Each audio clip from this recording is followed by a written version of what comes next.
Nerdcore could rise up. It could get elevated. Nerdcore could rise up. It could get elevated. Nerdcore used to be just a made up word. MCs shied away. Maybe. Go for it. Hold on, I gotta make sure I get it all right here. When I head Do the song, Kyle, for the travelers of the night. Moon Knight. Is his name is Mark or is it Stephen? Maybe Jake. Luckily, yeah. That's it. Oh, Moon Knight. Personalities, and then no one knows what they are. Oh, yeah, I got what you're going for. Yeah, I tried. I failed miserably. No, you know what? That's better than I got. I've been drugged up all week. Woo! So welcome to Every Man's Guide to Nerddom, where we are 30 to 40-something-year-olds who talk about pretty much whatever we want. I'm Chris. And I'm Kyle. And if you guys want to hang out with us and interact in person and such, down in the links in the show notes down below us, we have links to our, below us. We have links to our Discord server where you can join in the conversation. We have all kinds of fun channels to talk about anything that you want to talk about for movies, anime, comics, video games. We got ball sports. We got beer. We got Funkos. We got memes. Play with balls. And balls. Lots of balls. Lots of balls. And memes. Discord's free. Join. Join the Discord just so you can join our Discord and then talk with us and tell us like, hey, your show is awesome. Or, hey, your show is terrible. So do that. And if you guys want to interact with us live and in person, at the same time, every Friday and Saturday night, you can find us both on Twitch. Chris over there is Guyver Unit 01, GUYBERUNT 01. I stream under KSIG, K_SIG, both on Twitch. You can find us usually every Friday and Saturday night playing community games, playing indie horror games, playing just kind of whatever, our fanciest grab eye at the time. Chris is a little bit under the weather, not under the weather, but you're on injured reserve for a couple weeks. Yeah. Yeah. Carpal. Switch off, ladies and gentlemen. Switch off. Be a pinch hitter. Yeah. Yeah. Poor little guy's down. He's down for the count. I had carpal surgery on Monday, so I have been on pain pills and just recovering. I can't use this hand. I can't do anything over 5 pounds. Technically, I could have taken this off on Thursday, but I talked to the lady from the hospital, and she's like, it's sterile, keep it on as long as possible, and it covers up the incision. So there you go. And I look like a mummy. How appropriate. Oh, why is that appropriate? It's funny. No, I mean, no. What are we talking about? Because we're today? talking That's about what we're leading into. Yeah, we're talking about things and such that are similar to that today. The latest Marvel entry on Disney Plus. Ooh, Moon Knight. What is that? Ooh, Moon Knight. Moon Knight, Kyle. No, that's the wrong Yeah. one. Yes. Kyle. Can I help you? Yes. Kyle, tell them why we enjoyed this series. I enjoyed you thoroughly, like going full in for that voice and forgot to hit your voice changer before yes, 100%. Yeah. The enthusiasm, and then it was like, oh. What I hope if I said my bad. My bad. Yeah, So, we're talking. Go ahead. Yeah, we're talking about Moon Knight. The latest entry into the Marvel series. It was really cool. Like, I don't really know a better lead into it than like it was really cool. It was not what I expected because I didn't have a lot of expectations because I don't know much about the character at all from the comic side. Chris does know more than I do. I know a little bit more. A wee little bit more because he was never one of my favorites. Yeah, I like him. I do too. I've liked him a lot more because of this. The show was really cool. We're going to talk a little bit about what we know on the background of him. We're probably going to talk more about the show, the ambiance of the show, how it made us feel as people, and then just probably the general tone of the show was different than a lot of stuff that Marvel's done. So we're going to talk about that. We're going to talk. Warning, there are spoilers in this. If you have not watched the series, yeah, this isn't like a Nerky where we go episode by episode. I'm doing the whole Which thing. we do need to go back to Nurkies because B Rob said when he called me yesterday, he wants to do Obi-Wan. Oh, well, Which I if agree. B Rob wants to do it, then we're going to, okay, we'll probably will. B Rob. Oh, I'm B Rob. We'll probably do that. But Man. there are spoilers in this. So if you haven't yeah. watched the series, you should probably wait until after you watch the series, or if you don't give a shit like Chove. Yeah, he's gonna listen. Yeah. But So yeah, it was there was a lot of topics that kind of got hit on this. There was some things that Marvel did with this that makes me hopeful for some future developments for them and some routes that they'll be able to take, because I haven't even looked at the reviews to see how well it was accepted, but I'm going to assume it was pretty well. very well accepted. The little bit that I've seen, that it was really well received. And so it's going to be really cool what Marvel can do with this because of the success of this show and how it was done. It's different, you know, and every time they're doing a series, almost every time they're doing a series, it's different. You know, WandaVision was something completely different. Loki was something completely different. I think the only one that really felt, I don't know, in line with what they've done in the past was Falcon Winter Soldier. That felt like an extended, typical Marvel movie, not in a bad way. I'm not down it at all, because it was an awesome series. I think that's the one that felt the most traditional compared to everything else so far. I would agree. And so, but this was something even more differenter. Yeah, So more differenter. More differenter. In response to what you were saying, flash fact, Moon Knight was the most in-demand U.S. premiere of the first quarter. Really?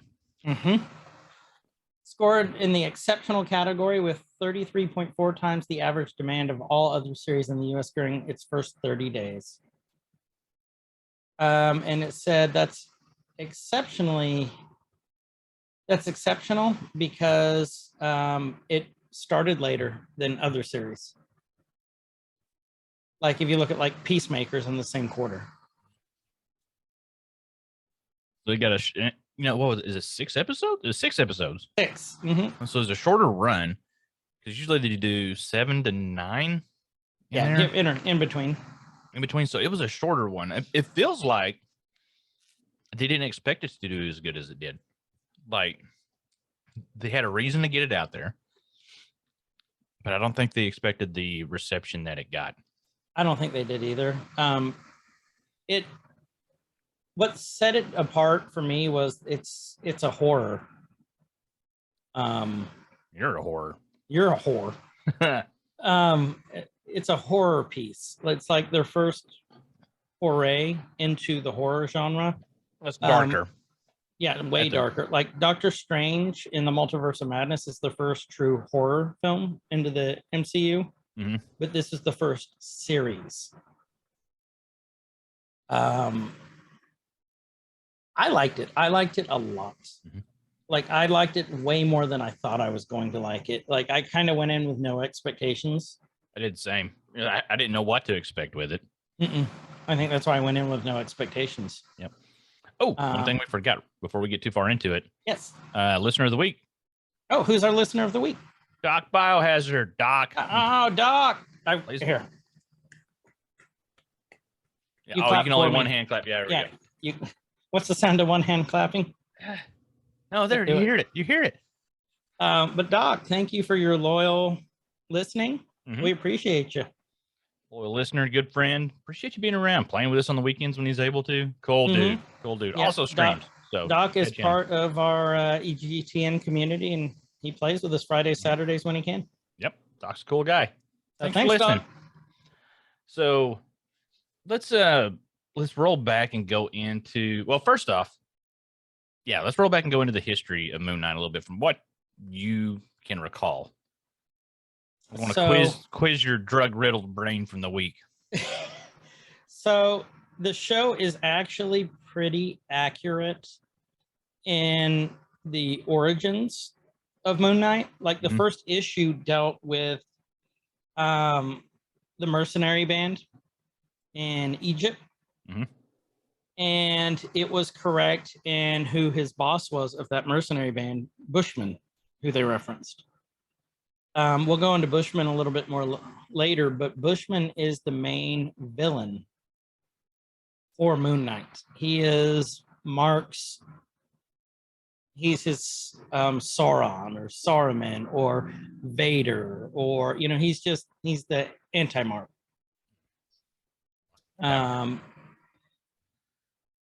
It was a, you know, it was a, if I remember correctly, it was a not really assassination, murder, like, you know, they're commandos, they're mercs.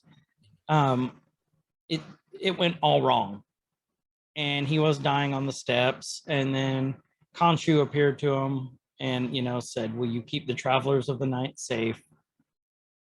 So he, you know, Khonshu is the god of the night in Egypt, and Mark accepted, and that's what started Moon Knight. What makes Moon Knight so exceptional, and why this is actually, I'm pleased why this is our first episode in May, is because May is actually Mental Health Awareness Month, which is a very, very big thing. And Kyle and I are both, I don't want to say passionate about mental health, but like, we all know, you all may not know it, but you probably know someone who has a mental health issue. And that could include anxiety, that can include depression, that can include, it's a big thing. And I think as time's going on in 2022, we're becoming more aware that it's actually a big thing, and it's becoming more accepted. Not really accepted, but it light's being shown upon it, and it's not such a stigma anymore. Yep. Better understood than better understood, right? And it's just a big thing, and Moon Knight delves into that better than just about any other comic that I know or show, because Deadpool's crazy. But he's, you know, insane crazy. Mark Spector has DID.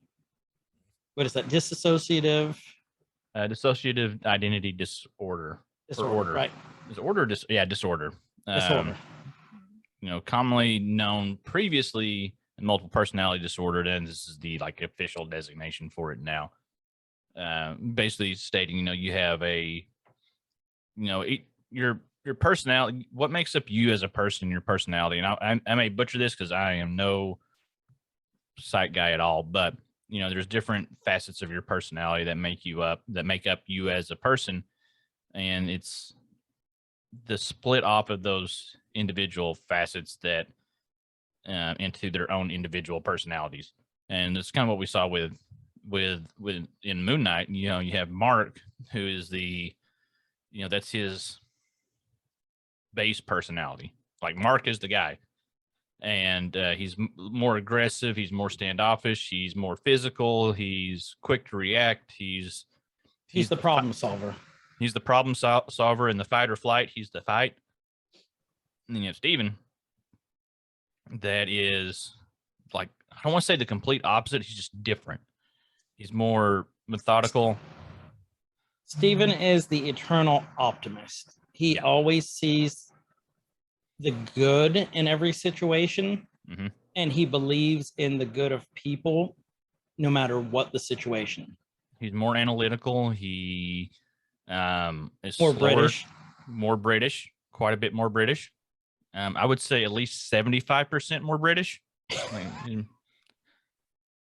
On the scale. 75, definitely. Yeah, British, bro. He's, I mean, I guess for all intents and purposes, you know, he's the complete opposite of Mark. He's the anti-Mark. Anti-Mark. Which we think. We think. Well, and that's okay. Well, might as well go ahead and just do it now, because there's three. There's three that we know. Three that we know of. That we know of now. And there was hints that there was three through the whole show. Starting at the beginning with the end, like everything. There was so many hints. And you kind of, what are the hints? Let's start with some of the hints from the beginning. Well, there were subtle hints, like even in the first, as you watch from the first episode forward, almost anytime you see either Mark or Steven, whenever they look at their reflection, that's kind of how they communicate with each other until later on in the series when they're able to actually kind of merge, or have more control over who was having control over the body at the time. And you would see those shots where they were looking in the mirror, and there would usually be, there's almost always three. And so they'd be talking to each other. They'd be talking to each other. If they saw a reflection, a lot of times there was the physical body and then two reflections somewhere in the scene. And they would be looking either other directions, or it'd be a slight, just very subtle. Yeah, very subtle. The scene where they were in the mental health institution. What was the name of the? It was I don't remember. I had the name of it here. I just pulled it up. Sienkowitz Psychiatric Hospital. When they were there, when it was, I can't remember if it was Mark or Steven that was running through the hallway, found the sarcophagus and let the other one out. So then there was two of them. You know, then the two personalities actually physically could see each other in this thing. There was a third one that they didn't open. They saw it and they're like, nope, and go on. And so there was that. There's a lot of references to threes. You know, we could think back to WandaVision. There was a lot of what was it, the hexagon or hex? A lot of hexagon references. There's a lot of triangles and things, and I think that part of it, I've seen that theory thrown out a lot. Like you see a lot of triangles, and you know, there's three sides to a triangle, so there's hints that there's three personalities. I think that could be that, or there's, you know, a lot of Egyptian lore in this series, obviously, and so that could be more. That I could see that as a call to that, because I've read that throughout the comics he actually had more than three. He had like he had a lot, 10 or 11, but the depends three on what period, I guess it is. But what I'm gathering, the three that we see eventually in this series are like the main three. Right. Well, and like Kyle was saying, they give hints throughout the entire series, like the pyramids, you know, triangle. There's three. If you look where, and we had hints the whole time, like when Steven woke up and his goldfish was dead or dying, then all of a sudden there was a new one in there. When he went into the little space that was above in his loft, if you look at how it was cut out as a triangle. Yeah. When he opened the phone and went down through it, one of the names in there, was it Jake? I can't remember if it was Jake or not. One of the names in the phone, I'm looking that up real quick. No, that wasn't it. I'm thinking of something else. The extra name on the phone was actually his sidekick in the comics. It was, was it Frenchie? It was, no, Duchamp. Okay. And then there was just all sorts of little hints when he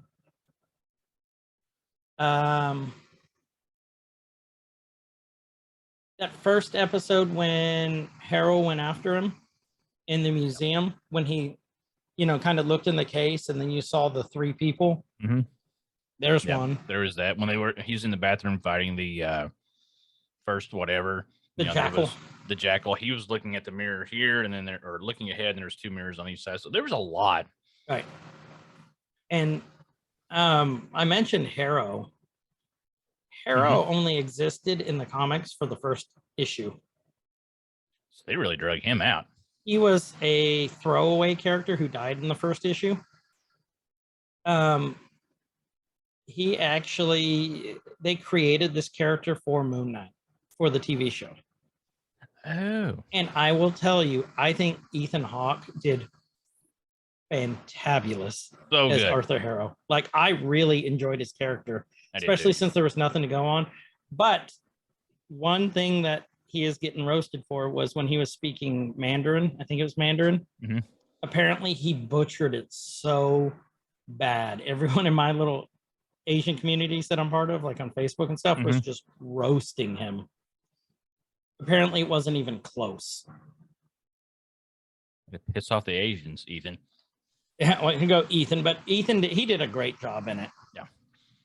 I think, I mean, to be honest, like if that's the only thing that he fumbled, Yep. you know, I'm going to assume, and they probably could have had, maybe a dialect coach to help or whatever. But if you don't speak Mandarin, it's probably hard to pick up. Probably. A little bit. That's my guess. It'd be cool to learn, though. No, it'd be a good skill to have. Yeah. I don't think with my country ass accent that I could even pull it off. Even if I don't think I could do it. Ni hao. Ni hao, Kai Long. God. Did you say lawn chair? No, Kai Long. He on Kai Long. So, yeah, I don't think you can pull it off, dude. No, I couldn't. Now I kind of want to try. No. So all your friends on Facebook Do that on can your roast me. stream tonight. Oh, yeah, that'll go over great. Yeah, I'm sure that won't get you a ban at all. Well, you got to give me the pass. That's true, too. And I'd be like, I endorse. Yeah. Kyle. It's okay. cool. I can do it. My Asian friend said it was cool. He said it's fine. He Yeah. speaks for the Asians. Mm-hmm. For the whole delegation.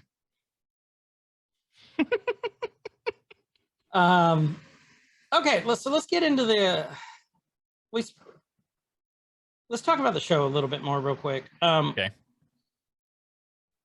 Just kind of the big overview. It's Layla, you have your main characters. You have Arthur, you have Mark, you have Khonshu, Mhm. and you have Layla. Would you call him Markther? Markther, Yeah. Markther, Or Ark. I like Ark. Markther. Markther. I like Markther. Mhm. If I remember right, Layla didn't exist in the comics. Did she not? I don't know. No, she was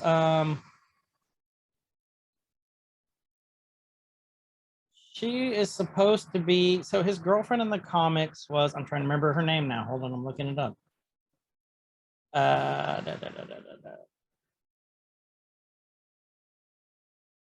Yeah, she didn't exist in the comics because some people thought she was Layla Miller, who knows stuff. That's her power. That's her power. She knows stuff. She can tell you what's going on because she knows stuff or what's going to happen. Like, she was a great character. So she's like a psychic? Kind of. Because that's basically the definition of, like, that's... So in House of M, Layla could wake up people from when Wanda, no more mutants. She could wake them up from that, so they remembered how it was supposed to be. Because she knows stuff. I would love that. What's your superpower? I know stuff. I know stuff. But like, what do you know? Stuff? All the stuff? Yeah. Are you psychic? No. What else? What are you really fast? No. What can you do? I know things. Okay. Let's see. It was supposed to be Stuff and things. A stuff and thing. No, I mean, you're right. I love it though. You go ahead and I'll find it here in a sec. I can't remember because it's not Layla. So one of the, since we're going to do, like, we're talking about high overview stuff, one of the things that we've talked about quite a bit off recording of why we like this show leading up to it, it's about it being different than anything that Marvel's done so far. It's darker, it's grittier, it feels really close, and we may get freaking burned at the stake for this, or what, I'll take ownership of it. It feels close to a DC style, darker, grittier project. And by that, I mean, it still has some of the Marvel lightheartedness, but it's not really heavy handed with it. You still have moments of levity. You still have moments of comedy in your traditional Marvel style, but not as much. Like, the show itself was dark and got darker. It wasn't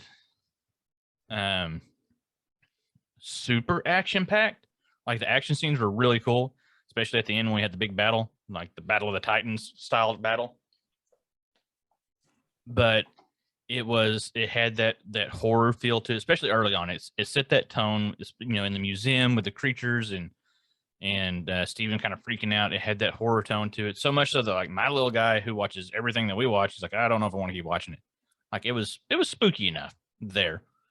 But it had a darker tone, which I liked. I like the dark and the gritty. We've established this like ad nauseum. Like I love it.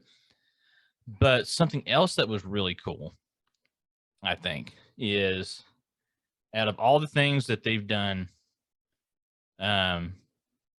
movies and series and things, visual media, whatever, this seems to operate entirely on its own. Meaning there wasn't, I'm sure there was a few little Easter eggs here and there and callbacks. This stood on its own two legs. Mhm. There was I agree. I didn't catch. Somebody's going to probably point out that there were, and I'm not going to go out and research it right now because we're already recording. That there are probably other, ties to the bigger MCU universe. Is that like ATM machine? Anyway, to the bigger MCU. Boop, boop, boop, boop. Mm-hmm. ATM, automatic teller machine, Marvel Cinematic Universe. Anyway, this like stood on its own. There was no like big callbacks or anything to the Avengers, no acknowledgement of the snap, which is usually the super easy. This ties everything into everything. Like, okay, you're part of the universe now because you said something about the snapping, right? Yep. Nothing. This was its own thing. This could and it stood on its own as its own thing. Now, with that, is how we got to see how they're going to tie it back into everything. And I'm really curious about that because they're not going to one and done this one. It did too well to one and done it. Well, as of right now, it is because they submitted it for a limited run series for Oscars. No, I don't mean the series continuing. I'm talking about the character. Oh, the character. No. What's his name? Fiji. Mm-hmm. He's already come out and said that he's going to return. He's going to play a bigger role in the MCU as a whole. I hope so. He's really cool. Great character. Just from the visual of the character, I want to see Mr. Knight meet Deadpool, and then just have this. Because see who's crazier. Well, just from the eyes and the mask and stuff, they're visually similar. Yeah. They're very different. Like the whole look is different, but it's just the way the mask is, the way the 100%. Eyes are. Well, because when I know what you're talking about, like when he was opening his eyes wide or going, like kind of squinting. Yeah, there's no like definition to the eye. It's just that solid color with almost a little bit of glow. Yep. And then the way the whole mandible area of the mask or whatever you want to call it is, probably really bad idea for me to cover my mouth when I'm talking to a microphone. No, that's fine. Yeah, there's a visual similarity to the Deadpool style there, so I think it'd be cool just to see them meet. I agree. Just for that. Okay, found it. Her name was Marlene. I can't pronounce the last name. Relane, who becomes his lover and the mother to his daughter in the comics. Aw. There is no Layla in the comics. Oh. So she's a whole ass new character, which I think is actually cool because I think she actually might be, she's Egyptian. She's the first Egyptian superhero from Marvel that I can think of. Well, and they pointed that out in the show when the little girl, after she became, what was, Golden Scarab, but what was I forget the god's name that. Tarawet. She became her avatar. I think it's, if we're butchering these, forgive us. Or don't. I don't care. We're trying. We don't care. We're trying, damn it. We have good intentions. But that was actually pretty awesome. So let's dive into that a little bit. We can talk about avatars and we can talk about the mythology kind of close at the same time. The concept of the avatars was really cool. But we can't really talk about avatars until we talk about the Egyptian gods. This show relies heavily on Egyptian mythology and culture, and it didn't dive deep into it, and I'm not anywhere near the level of knowledge I would need to be to know if they did it justice. Right. I'm aware, I've heard the names of several of these Egyptian gods before, Khonshu, Ammon, Horus, Osiris, all these that were mentioned. The visuals of it with the pyramids and the tombs and the chambers and the council halls that they had were all really cool. The theme around the show, I think that's really important to talk about, is you had these Egyptian gods that they needed a avatar on Earth to be able to interact and do their godly business. That was kind of their requirement. So that being said, so I had a point, but now I don't remember. Go ahead. Okay. There's a lot of mythology that gets tied into MCU things. All right. So we've had Norse mythology was our first, really, with Thor, Odin, and all these things. And that got explained in a very Marvel way with, actually otherworldly aliens, whatever, however you want to do it, which is a really cool explanation. Then we had a lot of, with the Eternals, we got introduced to a lot of the basis for there was some Greek mythology there. But now, and all that tied together, all celestial type beings and societies and all that. But now with this, they seem actually, godly. Is that the word I want to go with? Well, and what you were saying is, I mean, like you said, you've got the Norse gods already. Mm-hmm. We have the Eternals, and then we have the Greek gods that are upcoming, which we've seen in Love and Thunder, the preview. Mm-hmm. We're getting Zeus. I forget. Yeah, we're getting the Greek Parthenon. I think we might actually be getting more than that, because we're getting Gore the God Killer in Love and Thunder. Okay. This show, kind of, one of the problems I have, so one of the most ancient enemies in the comics of all the characters is Apocalypse, and he was an Egyptian pharaoh. This kind of killed that, because we saw it kind of rewrote some stuff, and we saw Kang, as they mentioned him, as like one of the first pharaohs in the tomb, and we saw his picture. Okay. Now we've had some allusion to King. Well, when they were in the tomb, that's who they were referencing. Whenever they were getting the little statue? Yeah. I thought that was Alexander the Great's tomb. No, that was, but there was another one. It was Kang. They alluded to it was Kang. Okay. So I think I'm interested to see how they're going to get out of this, because they kind of painted themselves into a corner here.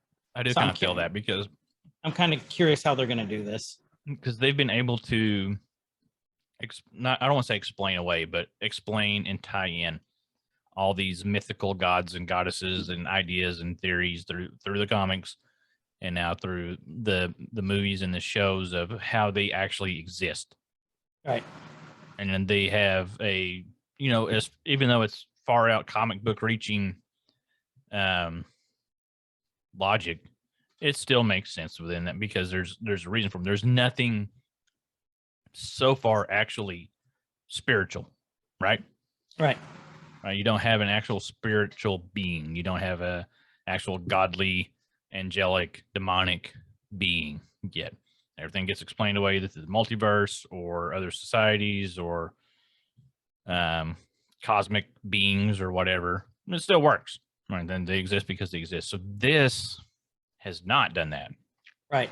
Like, for all intents and purposes right now, they are Egyptian gods. They've done it a little different. And it's, It's not unpleasant. No, I'm not saying that at all. No, and I'm not either. I'm just to clarify our perspective. It's not unpleasant. It's just interesting, It's interesting. to us how they've done it. Yeah, it's different from what they've done. And you know, in the past, I can see the reasoning behind a lot of that because if you do things that way, if you have a explanation for all the godly creatures or whatever, then you don't have like an established like religion in the MCU. Like this is what's right. You know what I mean? Right. Because you don't have anything that solely requires like faith or whatever for it. Because you're like, okay, well the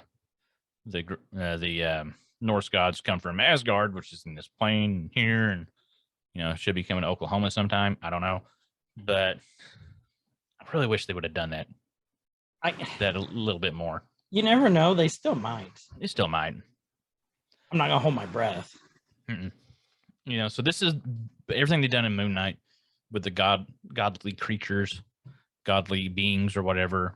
Right now is very solely. That's what it is. Like, so I'm curious to see that. And I was trying to think of before we started the show, Apocalypse. I totally blanked out on his name. This could have been, you know, the way to introduce, you know, mutants and things like that, because I'm sure you were waiting to see him somehow. Yep. Yeah. There was a lot of people waiting to see, because of Egyptian lore, to see if this would be Apocalypse. And they could still do it. They're really good at dropping little hints that we may have missed through the show. To get that. But anyway, so that was, you know, kind of the run over, like what we liked. You know, we said it was darker, it's grittier, it's different than what they've done in the past. I really, really, really enjoyed it. I did too. What I thought I want more. Yeah. Before we get off of the mental health side of it, which will keep coming up, but this is a really like big thing that we wanted to hint or to talk about. So I watched the whole show with my daughter and little guy. And so we had our theories back and forth of who was the base, who's the actual person. Is it Mark? Is it Steven? Where do they come from? And then when you get to like the big reveal, you know, he's like, don't go in that room. Don't go down that rabbit hole. Don't, you know, when they're exploring and trying to come to terms with things about his little brother that passed away during a cave flood when he was with him exploring, and they were somewhere that they probably shouldn't be, but they were doing what little kids do and go and run and play and explore, and just a bad situation. And the creation of Steven was based off of, I can't remember the name of the movie that they watched together, but it was Dr. Stephen Grant. Dr. Stephen Grant. So it was a very like Indiana Jones type, like a very B movie Indiana Jones type film that they watched together. You know, because you saw little bits of it here and there, and it wasn't really of the best production value, but you know, you're a little kid, you're gonna watch what you think's cool. Yep. And so his creation of Steven, it seems like that was one, his way to cope with a very abusive mother who blamed everything on him for that, even though he was a little kid. Mentally and physically. Mentally and physically. He would basically phase out into Steven, and Steven took all the brunt of it for him. And Steven, here's where it gets interesting. Steven, being the ever optimistic, sees the good in people, chose to phase out any badness that happened. Phase out any badness and seem to embody a lot of the personality traits of his little brother that he lost. Yep. And so, you know, that's just the trauma as a small child and what can manifest from that. Number 3, still what yet to be seen of where he came from and all of it. Crap, I forgot where I was going. I had a thing. Talking about Steven, mental health. Oh yeah, and so you know we talked about that a lot of, you know, who was the real one, and then finally seeing them able to merge the flashes of there's a third. You know, it was well hinted early on, and we covered that earlier in the show. I mean, even I think there was one point where they were like, "Was that you?" And he's like, "No, was that you?" When I think they got into a battle, got into a fight, killed a bunch of people. Something really violent happened. Okay, so that was when they met up with the collector guy. Yeah. And let's talk about that because that happened really early too. Okay. That guy actually died right after they got done filming, before the premiere. Oh. Like, he was great at that role. I'm trying to remember his character. I'm looking it up right now. Okay. But he died in some freak. He was like only like 32 in some freak skiing accident. So Oh, he's yeah, never yeah, gonna yeah, be yeah. in that. Yeah. He was in something else also. He was in a lot of couple Because things. the collector character in there showed up quite a bit in the comics, if I remember right. Yep. And I'm so trying to like, remember who he was.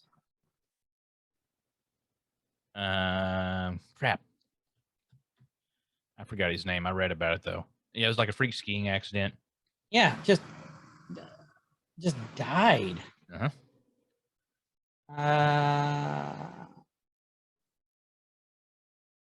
I'm looking at the cast. Hold on. Okay. It was not Crawley. Oh, here's another flashback. The little guy, the gold statue he's always talking to. Mm-hmm. That's actually one of his informants, Jake Lockley's informants in the comics. Oh, that would make sense. Oh, the human statue. Yeah. I had to think for a second.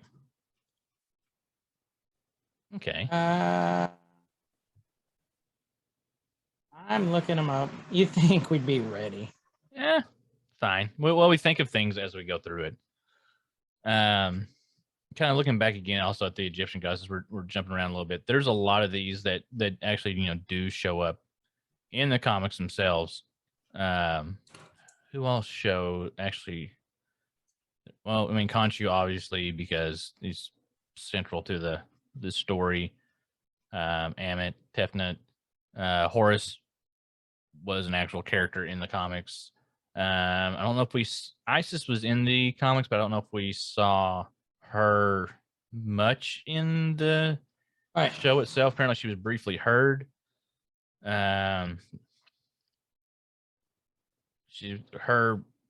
mythology has been kind of loosely adapted into the comics.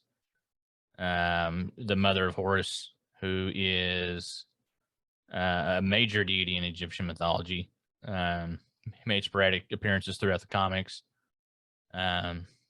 Also appeared in Thor comics. Okay, I got it now. Battles with Thor. So, the guy who died was Gaspard Ulliel, which he was amazing as that part.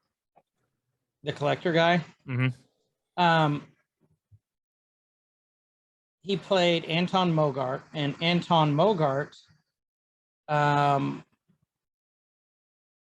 you know how he had all those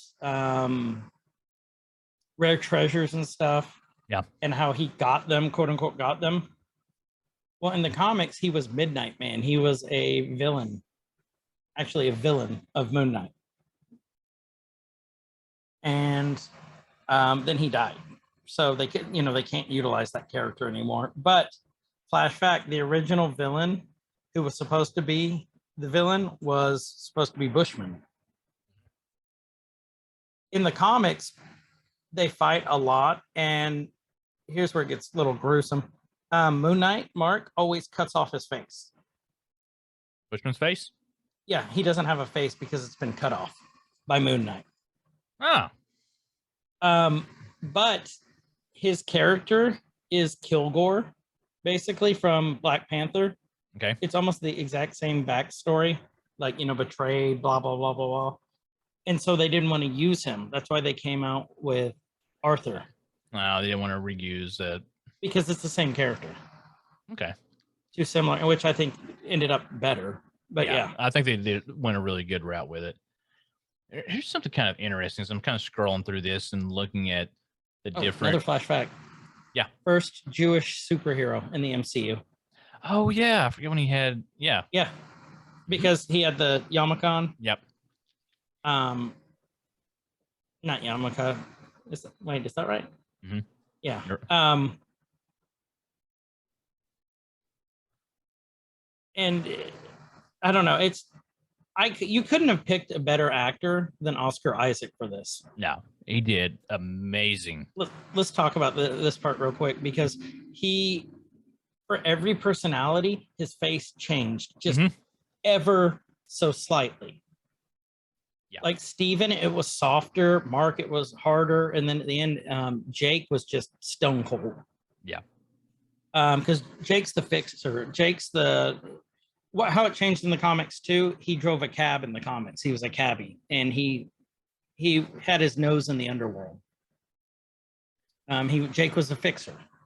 Well, okay, so let's talk about the limo. Okay, well, let's go ahead and get just Jake established. You didn't see Jake until the post-credit scene in the finale, right? And didn't really see him until the very end, when Khonshu made himself known. Like they went and got Harrow, who was in the hospital, the mental hospital, rolled him out, stuck him in this limo. You don't see the face of the guy that sees him there, but then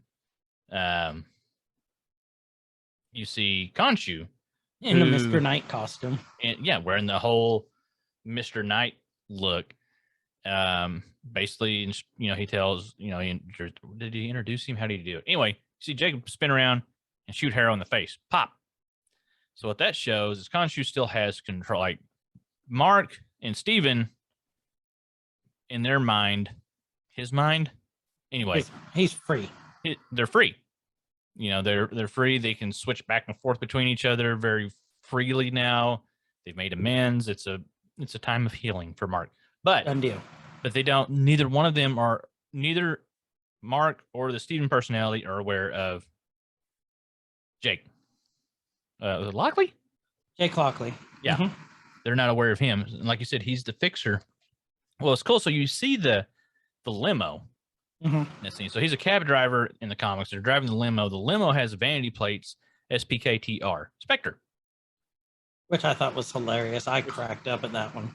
Which that also shows in the comics that there was the limo that had this Spectre nameplate. And correct me if I'm wrong, wasn't Mark Spectre more of like a Bruce Wayne type character?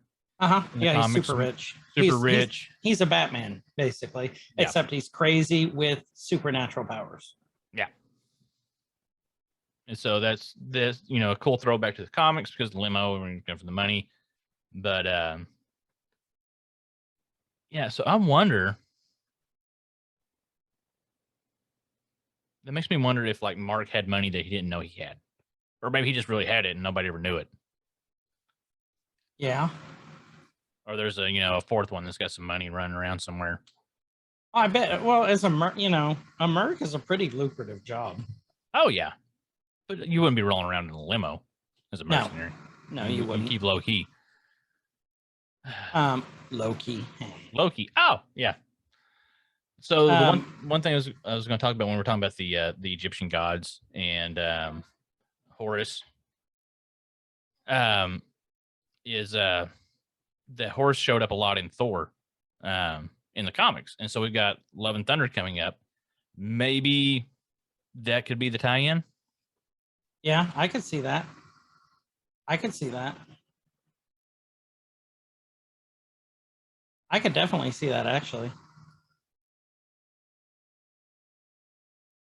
Yeah, that could be the tie-in to bring the Egyptian gods into all of that. Just from what I was reading, he participated in God of Thunder's battles with Seth, the Devourer, Akhenaten, and the Demigorge. So yeah, I can see that. There could be some ties there.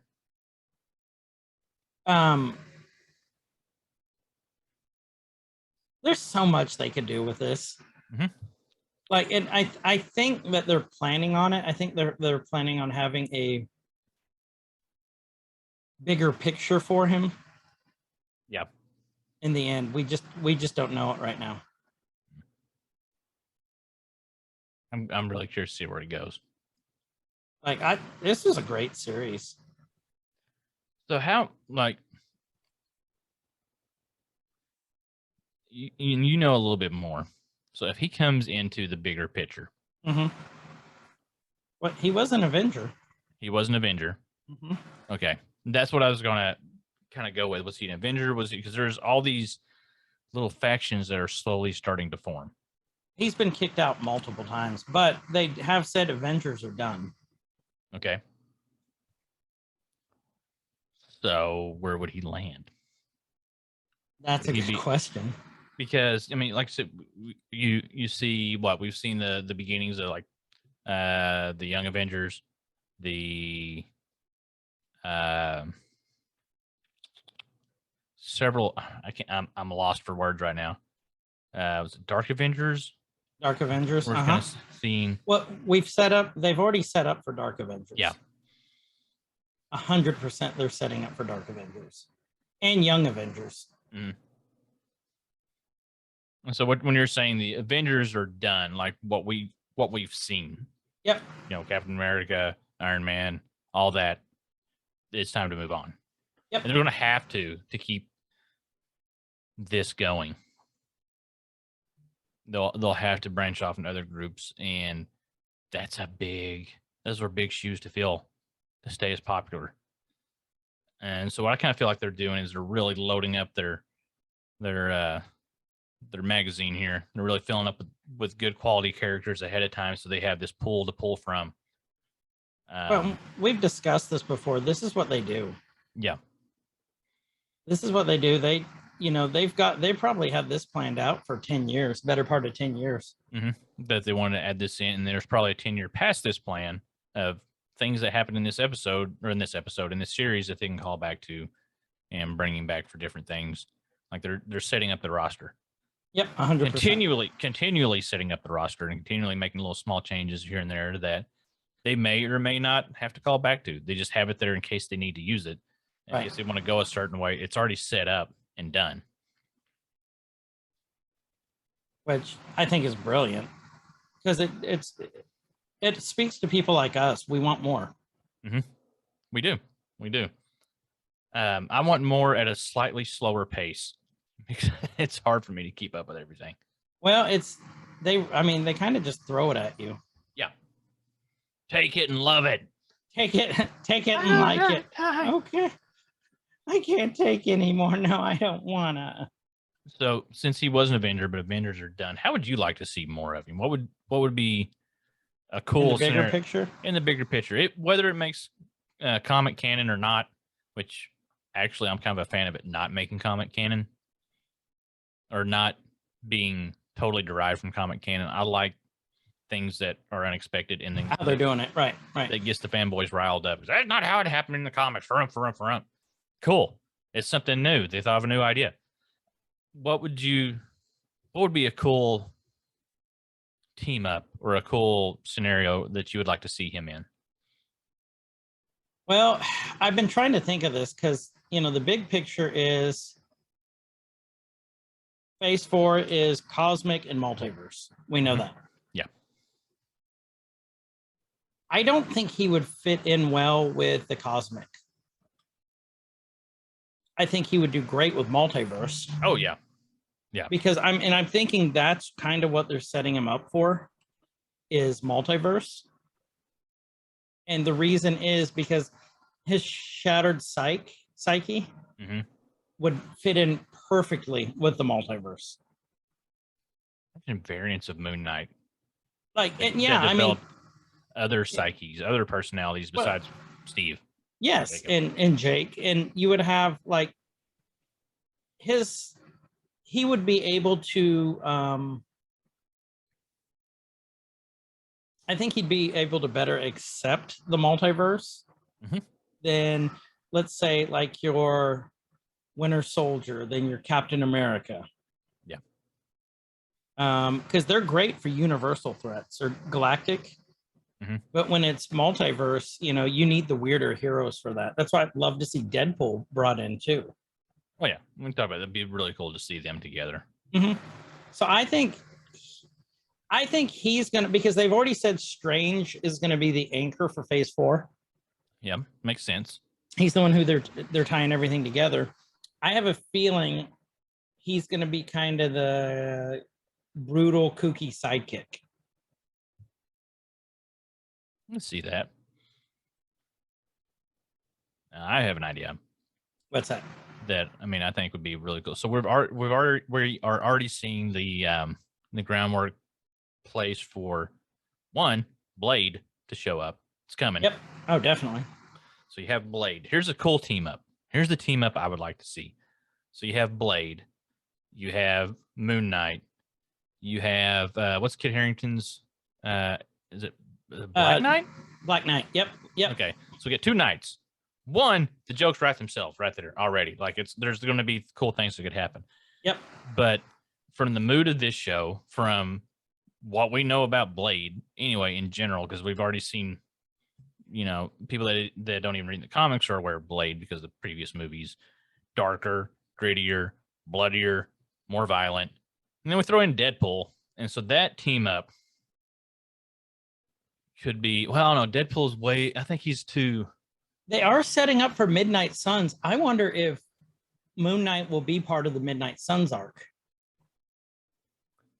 So who do you have now? You have Blade. You have Black Knight. You got Blade. Okay, so the original Midnight Suns are Blade, Hannibal, who's a vampire. Mm-hmm.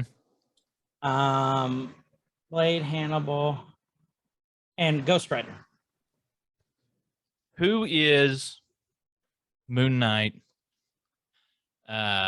promised to protect? In his oath, who did he promise to protect? The Travelers of the Night. Oh, I see where you're going with this. Freaking vampires. I see where you're going with this.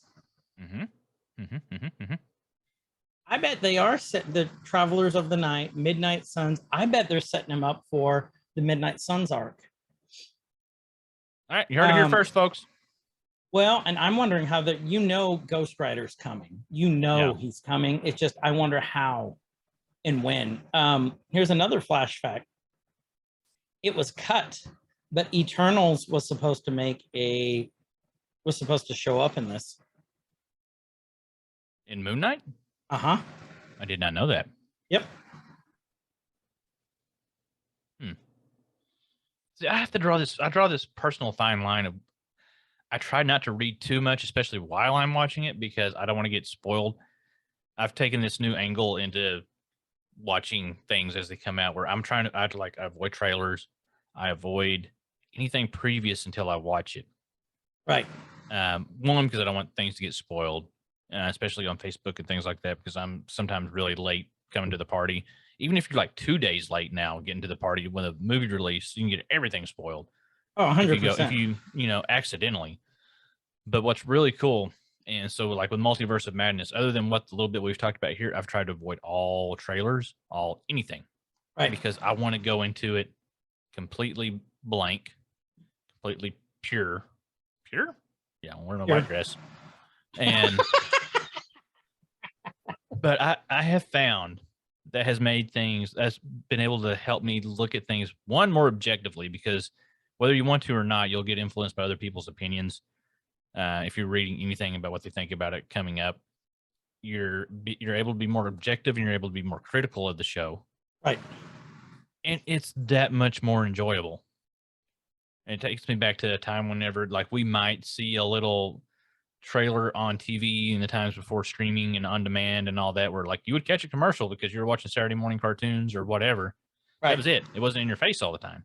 So when you actually finally got to watch the movie you wanted to watch, you could wait until it came out on VHS or DVD for home release, and it wouldn't be spoiled for you.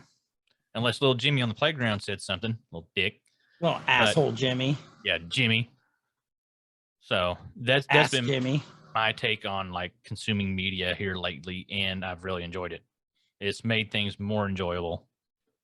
I agree with that. And allowed me to be more critical of things and not, like I said, not be influenced like, oh, I really liked it. Like, no, I didn't actually really like it. Because it got ruined. Because, well, no, that like people hype it up and, whatever it is. And like, oh, it's so great and this. And then in your head, you're hearing, oh, this is so great. And you go watch it and you're like, okay, this is going to be so great. Like, yeah, that was so great. Then if you're going in blind, like, that really wasn't that great.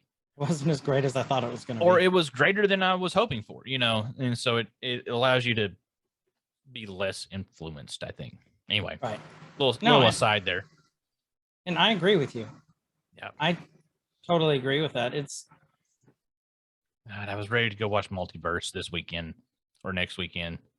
as fans, we don't want to be too upset with it. I really want to go watch Multiverse. The closest theater is about 20 miles to the northwest. Got hit by the tornado.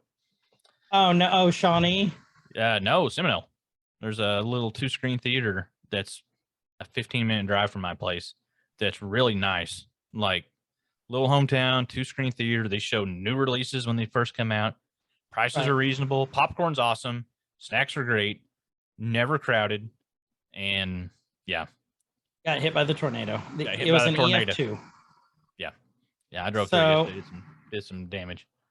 Well, I want to go see it too. I can't wait for it. Yeah. Because I think it's going to tie into the bigger picture. I hope they use it to, like you've talked about with the Midnight Suns, and that just from having Blade and Ghost Rider, you've got a darker arc that can play out, and you can do more adult things, like violently, not like adult things, but we get to see a lot more adult stuff. Yeah. Hide the adamantium. We're gonna play a little bit of that. Where's my Wookiee? Where's my Wookiee? Actually, that's what I'd like to see too, because Star Wars Day was this week.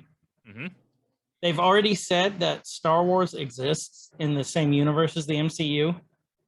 Okay, so when you're saying that, you mean the movies? The movies, yeah. The movies, yeah. Not the that movies all exist in the Star same Wars universe. was in the past. In a galaxy 818 far, far or away. 616, whatever the MCU universe is. Oh, it's like 4 numbers. Go ahead, keep But going. yeah, I'll find it again. It's supposed to be in the same universe. So I would love to see that. Okay, so Marvel, it's wait a second. MCU is set in the 616, but they called it something else there for a short time. Anyway, yeah. Oh, now they're calling it 616? Well, as of this was from last November. I thought it was Earth 199999999. Yeah, no, I know what you're talking about, because it was something else. And that's how it started out with WandaVision. Because remember, because I was saying, oh, it's 616, but then we looked and then it was like the 4 numbers. Yeah. But this is from Screen Rant back in November that Nate Moore, who's a Marvel producer, confirms that the MCU is set in the 616 universe. In the simplest terms, 616 universe is the main Marvel universe. So I wonder if it's like the movie 616. I don't know. Anyway. Ultimate Spider-Verse. Marvel, keep it the same. I can't keep up with it. I can't keep up with it too, but so yeah, overall, Moon Knight, I really, really enjoyed it. I want more of it. Yep. It does another flash fact we didn't go over. Okay. So his office was, meant to be Mark's mind. Yeah. We saw the sarcophagus in the mental institution. Yep. 2 things. Was it Terawet? Yeah. The hippo goddess. She is the mother or the protector of mothers, newborns, fertility, pregnancy, all that stuff. So hippos, they're really calm until you basically piss them off. And then, they go into attack mode. They're super fierce. She was misrepresented in this. She's supposed to have the limbs of a lion, the body of a lion, and the head of a hippo. Looking at here. So there's that. And then And it also had different limbs, I thought. so the 2 Marks scene when Mark met Grant or Steven, right? Yeah. That wasn't done with just him playing 2 parts. That's his younger brother. So when Oscar played Mark, his brother played Steven. When he played Steven, Oscar's younger brother played Mark. And they just did the. No, he just looks exactly like him. What? Hold on. Yes. He looks exactly like him. I mean, they had to do makeup, but Yeah. no, he looks exactly like him.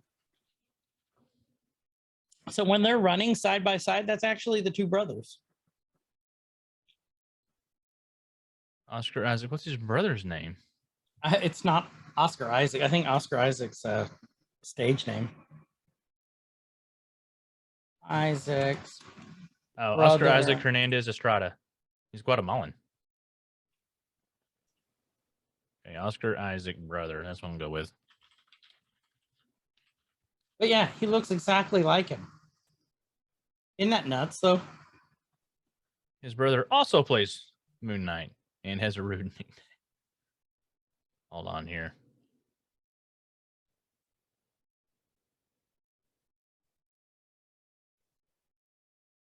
Oh man, so hold on. Here's where his he went by a clever code name. So I'm gonna read this whole quote to you. This was Hernandez. That's his brother. Went under a face casting process and wore a fake nose so he could look like Isaac's.